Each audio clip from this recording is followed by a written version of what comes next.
Okay, I'm going to start the meeting now. Again, I'm just letting you guys know that it is being recorded.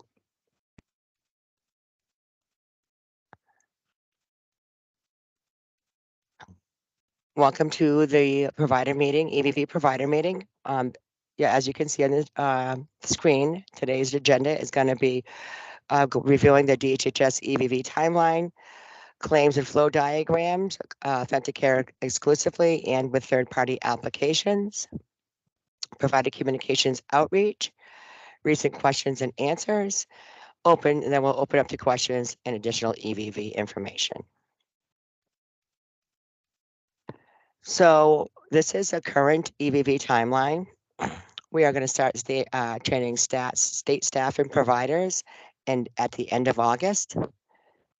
We're going to be moving to user acceptance testing in September, and third-party EVV provider setup and testing in October, with a pilot in November and statewide implementation as of January 2024.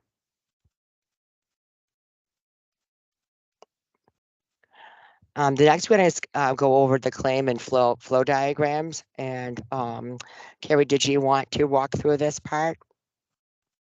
Sure. So these were kind of flows that we thought would be kind of foster some good discussion or just make sure you guys that are aware how it will work.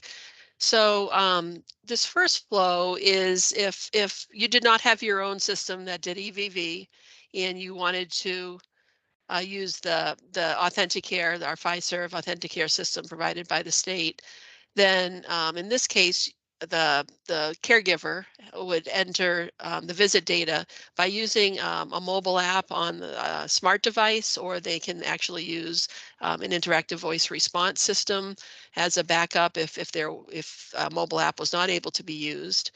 The Authenticare app does work offline, so we know that there are those places in the state where there is no cell service or no Wi-Fi or anything. So it does it is able to log the visits offline, and then when the worker is back in a place where they can connect, it'll upload the data to the Authenticare server at that time.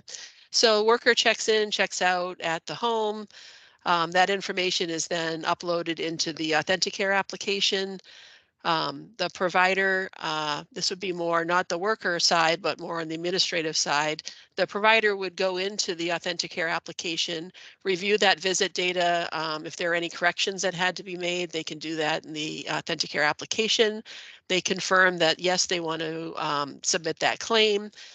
The system goes in, it checks the claim to make sure there aren't any edits or errors. That happens in Authenticare. So for one example of that would be all choices for independent services require prior service authorizations. So if you had gone in and there was not a prior auth there, the visit will still be logged because we don't want you to stop you from seeing the client. So the visit will still be there, but you won't be able to confirm the claim to be submitted because that authorization does not exist yet. So it would hang out there until an authorization for that time period in service and member existed, then you could confirm that claim. I'm trying to think of some other edits that might be out there, but there could be some other claims edits that might hit. So, one of those could be maybe the number of units exceeds what might be on that auth, where we may allow you to submit that claim to be adjudicated. Because you would need the official denial from the department. So claim would be submitted. Authenticare looks at that claim, looks at what service it's for, and then determines whether it's a fee-for-service claim, and will submit that to the MMIS.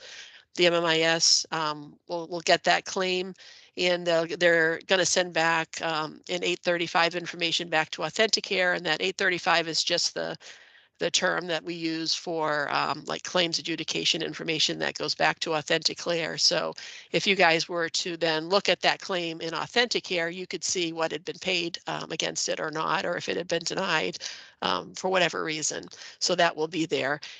And the MMIS, the way that system works is they're also going to send you as a provider an 835, like a normal 835 you get today. They'll also send you a copy of that 835, so you'll have that also being sent to your system. If Authenticare sees that claim and it's a state plan service, it looks to see, is that client covered by a managed care organization? And if they are, then it will go ahead and submit that claim to the appropriate MCO's clearinghouse. Same process works. The information will come back on, if that claim was accepted or not, and if it had been paid, how much it had been paid against it. And then the MCO clearinghouse, would then send it to the MCO to be adjudicated. So that's kind of like the easy path as you go through, and everyone's using Authenticare as the system. Any questions on any of that before we move to the next one? Okay, so Sheree, you can move down one.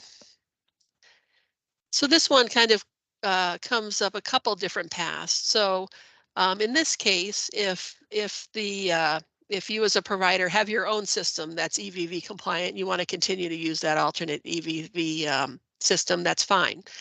So you can go ahead, use your alternate system.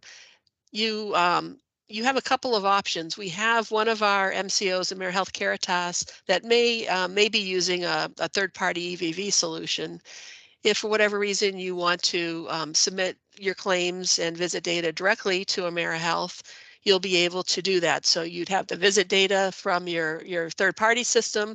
That visit data would be sent over to the EVV vendor for AmeriHealth Caritas. You would submit claims to them directly for just ACNH. Claims would process, would bump up against the visit data, and then it would kind of process through their normal process as long as it passed all those EVV edits. And then at the very end, they will send the the Authenticare aggregator the visit information, and then what had been paid for those claims. That will come over and stay in our aggregator for subsequent reporting in the future.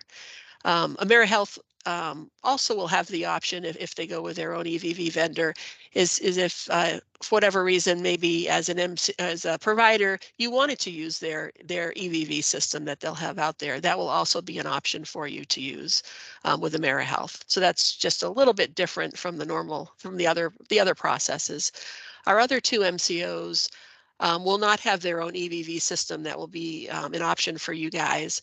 So for anything for WellSense or New Hampshire Healthy Families or a fee-for-service claim, then you'd follow the path here on the left, and that's pretty much similar to what we just went over. So you would have your third-party EVV system with the visit data, then you'd send that data over to Authenticare, and then it would process kind of through that process we just went to. And as it went through that process, claim is submitted, then Authenticare will submit it to the MMIS or to whatever MCO happens to be assigned to that client to process that claim. So any questions on this one? I know this one gets a little bit more complicated, but any questions on this? Is there a deadline? Whoops. Go ahead. I just was reading, there was a couple different questions, but bear with me.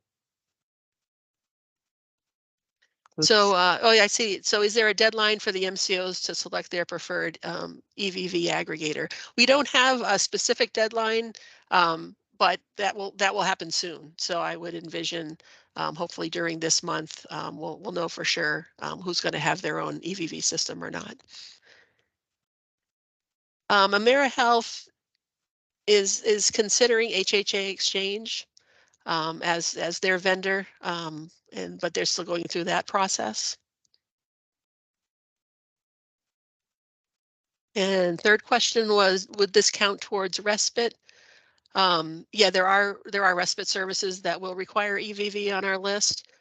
So if the respite services is on our list, then yes, EVV would be required for that. What is the turnaround time for reimbursement? So in general, as you go through this process, the interfaces that we have between the different systems are a nightly interface. So say you send your visit data to Authenticare, that would probably come over, could come over during the day or that night. The next day you could go in, you could confirm your claim, and then that following night, the claim would be sent to the appropriate payer. And then it kind of follows, at that point, it would follow the normal payment processes that exist today. So, I know on the MMIS side, so say today is Thursday, say the claim went over to the MMIS tonight, they'd have to adjudicate it. And then if it adjudicated cleanly, it would be in the Friday night payment process. But if you confirm, you could go in and confirm if you send your visit data every day, and you could go in and confirm claims every day, and then those would be sent to the appropriate payer on a daily basis. Yes, they keep coming in. Oh yeah, a bunch of questions. Let's see. Yeah. Can you please go? So next question was, can you please clarify whether claims are required to be submitted through Authenticare? Is it required for some payers but not all? So generally at this point, all the fee-for-service, New Hampshire Healthy Families, and WellSense claims would need to come through the Authenticare aggregator, come through that system. You could also send AmeriHealth Caritas claims through that way too, and those would be sent on to AmeriHealth Caritas for payment. But you also have the option for AmeriHealth, you could submit your visit data to them directly and go through the direct process with AmeriHealth.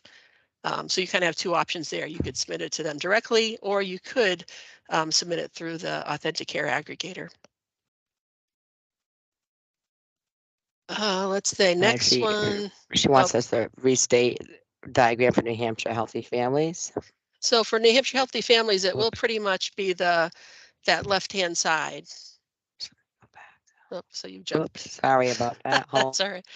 So it would go through that Fiserv path. So if you're using, if you were using the Authenticare for your EVV system, it would go through that first diagram that we had. Or if you're using your own EVV system, then the visit data would be sent to Authenticare aggregator and then go through kind of this path, starting in the middle, going down. So let's see. Would this be agency EMI would be different interfaces if the managed care?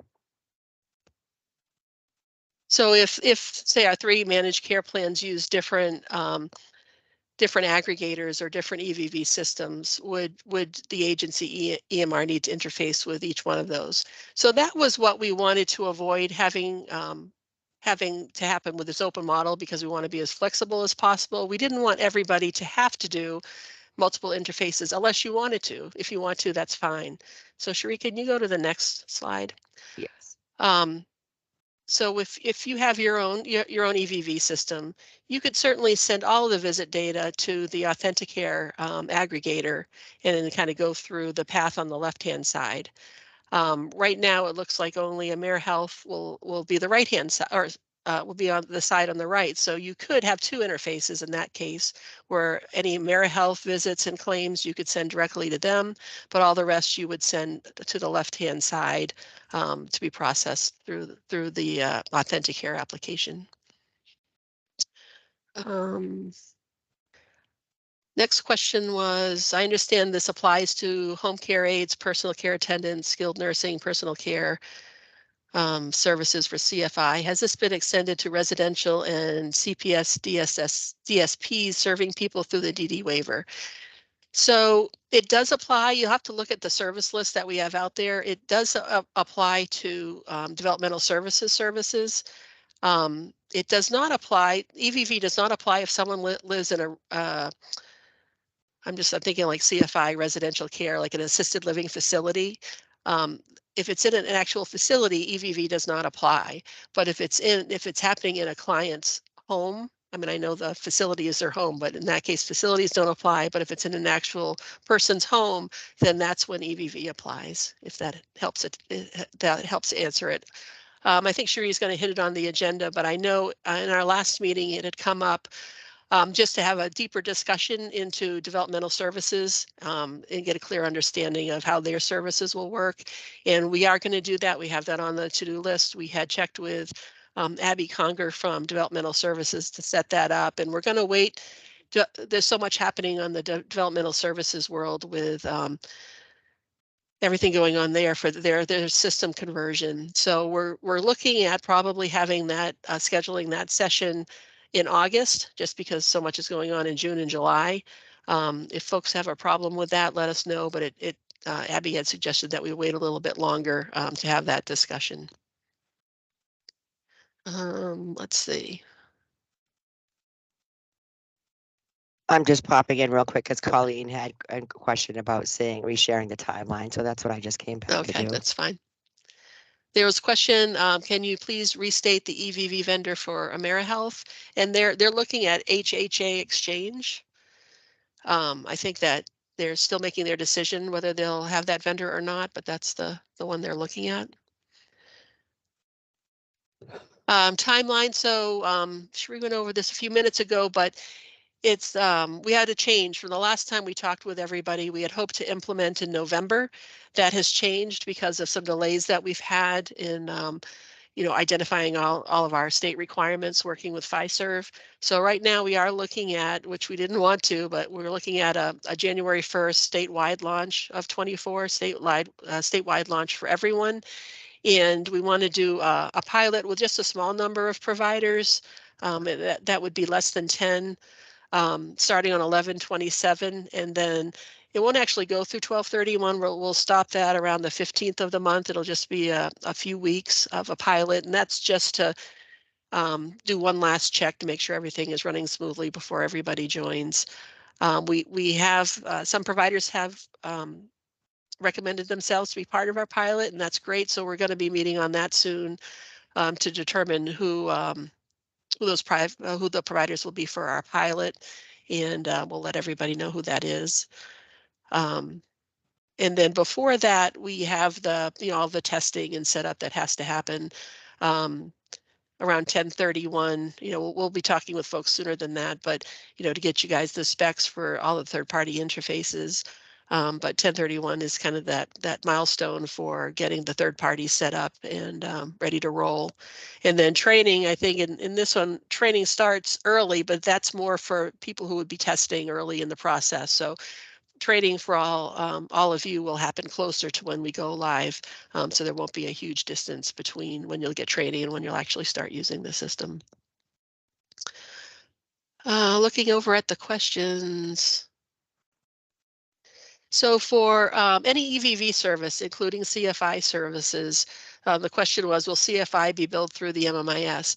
So as you're setting in the visit data or going through Authenticare, all of the home and community-based care services waivers are fee-for-service services, which means that they're all paid through the MMIS. The MCOs don't cover those services. So those claims would go through Authenticare and then be submitted over to the MMIS to be paid.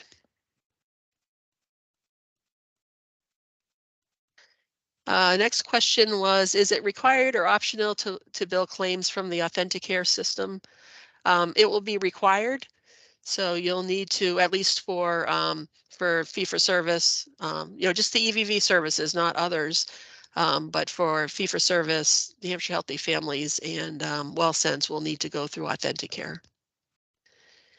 And can providers continue to bill as they have previously? No. So what will happen is the visits coming into visit to Authenticare and then the claims being produced by Authenticare, the visit data has been verified. So when the MMIS or any of the MCOs get those claims, they already know that EVV visit's been verified. They can go ahead and process those claims like normal.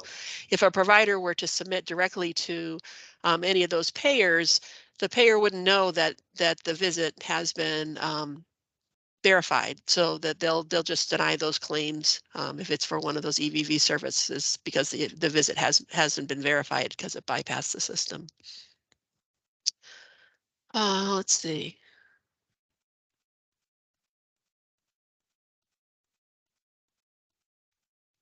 So question is, who would connect the family with the EVV Authenticare application once approved for a service, especially if this is for respite services? So as we go through the process and we're working with y'all to set up workers as workers in the system, the same thing, the family members who are like the worker providing the service will also be set up as, you know, if you're using Authenticare as a system, they'll be set up as a worker, but that's specific to that client in the system. Their setup's a little bit different, but we'll be working with everybody to, you know, get all of those workers, kind of whether they're family members or just regular agency workers, set up in the system so that they'll be ready to go. Has the EVV service list changed since our last meeting on 4/27? I think it did Yes. change, Cherie, didn't it? Yes, it did. And it's been updated and sent out. It's on the website. Okay.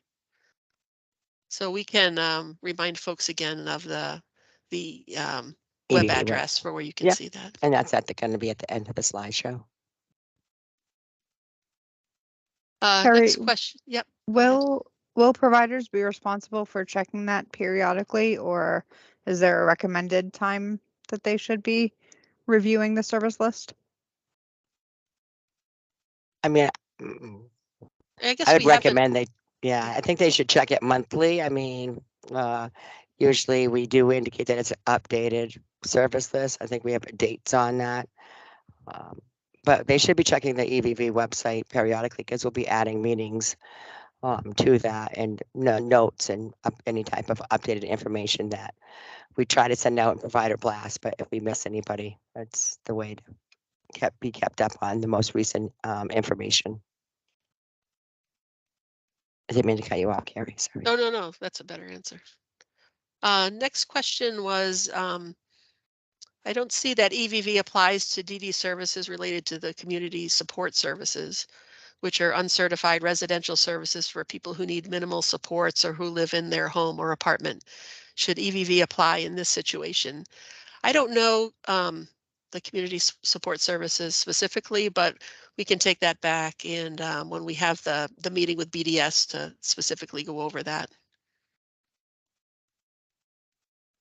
Next question, I heard that there will be grant monies available to purchase the interfaces needed.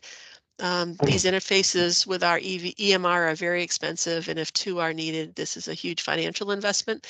So I think Cherie is going to mention it in an agenda item, but we do have a request for grant application that will be going out hopefully later or at some point this month. And that's an opportunity where we're using some ARPA funds to give folks for some like one-time costs like interface development for EVV. So we've added everybody to our contracts unit, the distribution list for this meeting. We've sent contracts unit everyone's email address. So when that gets posted, you all should be notified that RGA is out there.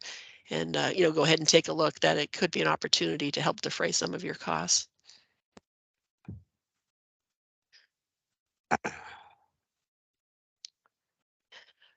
Do we have an estimate on when the specifications will be available? Excuse me. I know we've been working with Fiserv to get that out to you guys. And I don't know, Cherie, I don't know that we actually have an actual date yet, but I know we're trying to get that out. We're just want to be at a point where we, once you guys take a look, we know you're going to have lots of questions. And we want to be at a point where we can answer those. And we've also been waiting. We have a form, a declarations form that we had sent out just for all the agencies, if you know what the answer is, to identify who your third-party EVV solution is going to be, so that we can make sure all the right parties are included when we have a meeting more specific to people who would be using an alternate EVV system. And I know that deadline was today. I know folks have mentioned to Cherie that they'd like to see, you know, what the Fiserv system is like before kind of confirming one way or the other. So she'll be talking about that in a minute. So we'll be extending that deadline, but we've been kind of waiting to get that information back so we knew who to send everything to. Let's see. So that's, I guess, a long-winded answer to say I don't have an actual date yet, but we're hoping to get that out soon. Thank you, Carrie. What if a family member is providing does not have a smartphone for using the for doing EVV? Well, Fiserv has an IVR solution, interactive voice response solution, that you don't need a smart device for, so they would be able to use the IVR solution.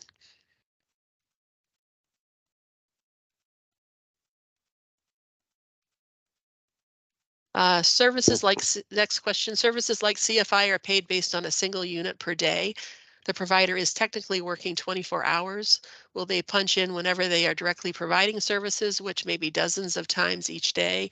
And how will that be handled when the EVV data goes to the MMIS?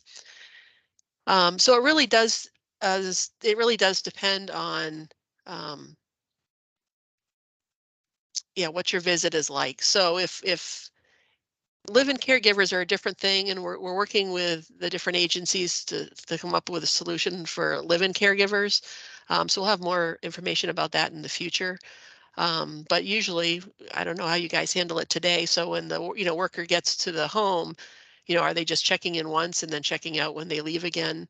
Then that's what you would do for when you're checking in and out. If you were happen to use the Fiserv application. I know CMS excludes live-in caregivers. So the caregivers who actually live in the same home as the member from requiring EVV. So it sounds like in that scenario, which must be kind of what that question refers to, because the worker, would work with that client exactly dozens of times each day, when they need something. That CMS excludes live-ins from having to do EVV. So right now we're working with our advisory committee and some providers to figure out, that provide a lot of the family member services, live-in caregiver services. How can we do that? That would make the most sense. So where we could identify a live-in caregiver so that they could be excluded from requiring EVV, versus those that are not live-ins that will require EVV. So we're still working on that issue. So hopefully we'll have more information in the future to make that a little bit more clear. Okay, if a family selects a respite provider and pays the respite provider, and then our agency reimburses the family, does that fall under EVV requirements? The person providing the respite is not the employee of anyone. So I guess the easiest way to think about it is how whoever gets paid doesn't really factor in. If Medicaid is paying the bill in any way at all, then EVV is required. So the respite provider, whoever the provider is going to have to check in and check out. That worker is going to have to check in and check out, regardless of how they're actually paid. So that might not be a great answer, but next one was, we have received it must be the declaration form, and are waiting to receive the Medicaid provider ID. Should we submit the declaration form today? They can go ahead and submit the declaration without their Medicaid ID. And a lot of people have asked that. Yeah, I know that developmental services is going through a whole enrollment process. So yeah, that's delaying things. So I think that's all the questions from now. Sheree, do you want to continue on? Sure, thank you. And thank you for answering all those questions. So as Carrie had mentioned, we sent out a declaration form earlier this month. Today was the due date. I know that we've gotten a lot of questions on, how do we know if we want to use this Authenticare, if we want to get our own system. So we're trying to determine if people are already, or if they already have the system, or if they're going to intend on using the Authenticare. And again, those questions are like, how do we know if we're going to want to use it? So we are about to schedule a provider demonstration. We wanted to schedule it for next week, but we figured that'd be a little short notice. So we're looking at the week of June 12th through the 16th to hopefully give all the providers and a demonstration of how Fiserv or how the Authenticare will work, how the provider, how the worker will log in, how the provider will be able to go confirm their the visit and submit the claim.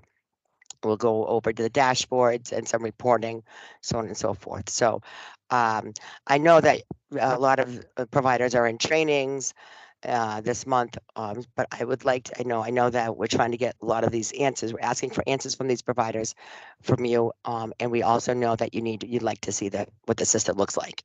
So hopefully I'm going to be sending out an invitation for the week of June, probably 16th, to see, or the week that week, to set up a demonstration. And we will hopefully, I know that somebody in our last meeting, they asked if we'd be able to record that, and hopefully we will be able to, so that individuals who are not attending can go back online and see that training. So relating to the declaration forms, they are due today, obviously, and it gives the providers a little bit more time.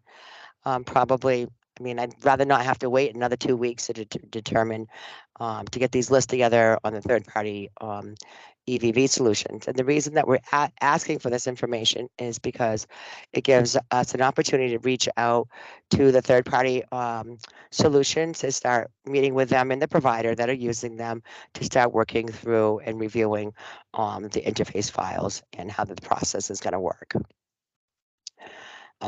So the attestation form has not been uploaded to the website yet or sent out. It's just gone through the final review internally, so that should be going out on to the website next week and be sent out to providers. And what it's basically, and I know a lot of you are going to probably say, oh, it's the same thing we just kind of completed. You know, we just told you who we are, our Medicaid ID, and our third-party attestation.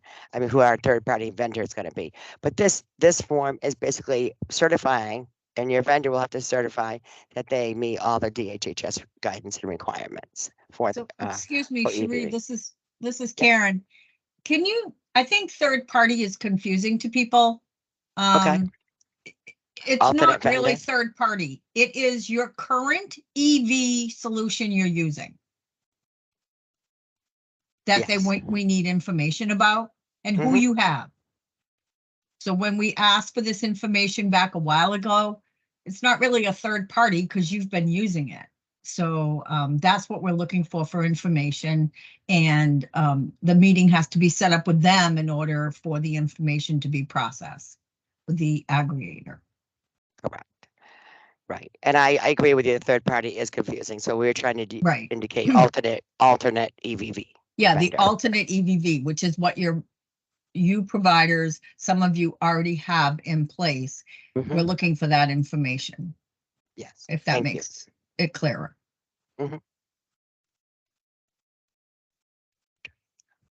Thank you, Karen. Okay, so I will be notifying you of when the attestation forms go out, and they will be putting them up on the website. And that will lead to third-party meetings with the alternate vendors, alternate EVV solutions. Again, I just discussed doing the provider discussion demonstration, and hopefully, and again, in 2 weeks, the week of June 12th. Our next provider meeting will be in July 6th. I know that's now near a holiday, so I understand if some people will be on vacation, and we will be recording that. So if you're on vacation, you'll be able to go back and look at the notes and hear the recording. So there's also some decisions on, just a kind of a update on the trainings. We've received some feedback that we initially were going to have 3 in-person trainings, one up in the North Country, one in, like Concord, and one down south, like maybe Nashua. But then it was decided that we'd have 2 in-person meetings. But that's still it's not final. So by all means, let us know if you'd rather have in-person trainings. Since a lot of people have been working remote and virtual, and we've been doing virtual trainings and meetings for the last couple of years. So at this point, we'd have 2 in-person trainings available to providers, and that will be happening later, early fall. And recorded trainings will be available on the website as well, and virtual trainings will continue to occur through the training process.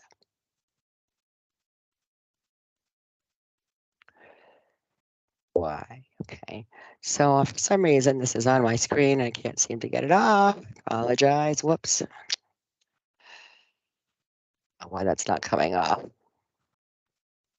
Okay, so we had a bunch of questions, recent questions and answers.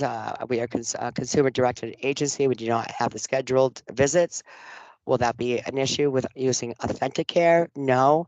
So we do have a scheduler in Authenticare. You are not necessarily required to use that scheduler. If a visit occurs, it will still be allowed to be used. The worker will still be allowed to be clock in and clock out without a schedule.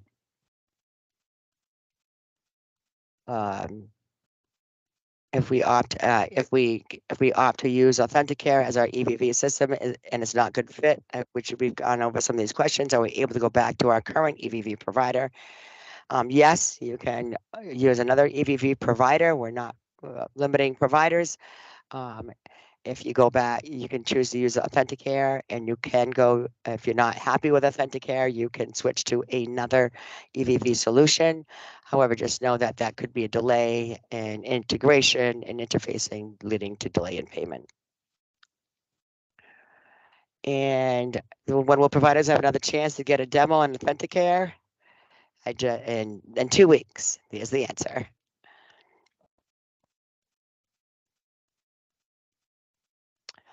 Okay, so I'm going to open it up to questions, and we've got a lot of questions here today, which is great.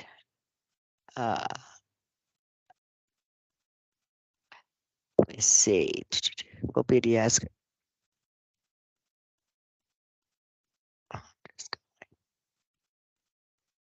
Okay, so it looks like I just want to make sure I'm catching up. I see the questions on the side, and Carrie's responding to some. Just want to make sure. There was a question, will there be a sandbox site for us to train our staff and families before go live? So there will be a provider training, and Carrie, correct me if I'm wrong, but I'm not quite sure. There will be a little training environment for a little bit. I'm not quite sure if John's on here, but I believe it's going to be train the trainer. So we are going to train the providers, and the provider is going to train your staff. And there should be a training environment for the providers. Yeah, I think there was an environment, but yeah, we can clarify that with the Yeah. FISER folks and get back to you.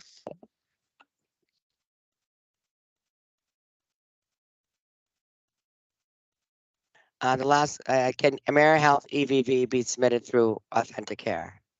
Yes. Okay, did I miss any other question? So I have had people ask for separate demos, and that is not currently occurring. But going forward, as we start putting some of these demos up online on our website, you'll be able to access those and view them on your own time.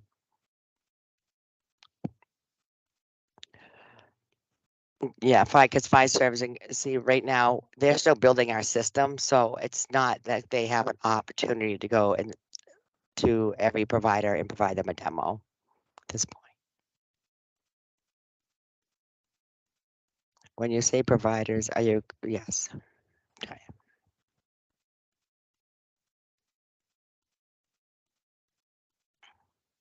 I just want to make sure I get all the questions here. Were you missing any?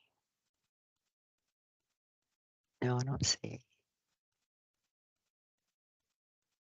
I think that's it. I think that's it.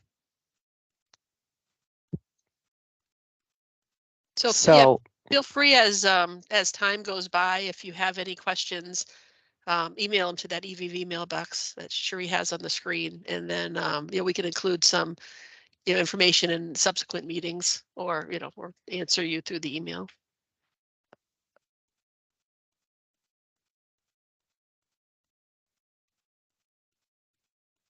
All right, so I will be setting out. I will be putting this recording up on the website as well as with our notes. So give us a couple days to just correlate our notes and answers to all these questions. And then I will be sending out an invite for the provider demo. So I hope to see you guys all there. If I have no other questions, I'll give you guys back some time.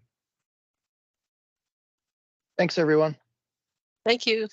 Thank you.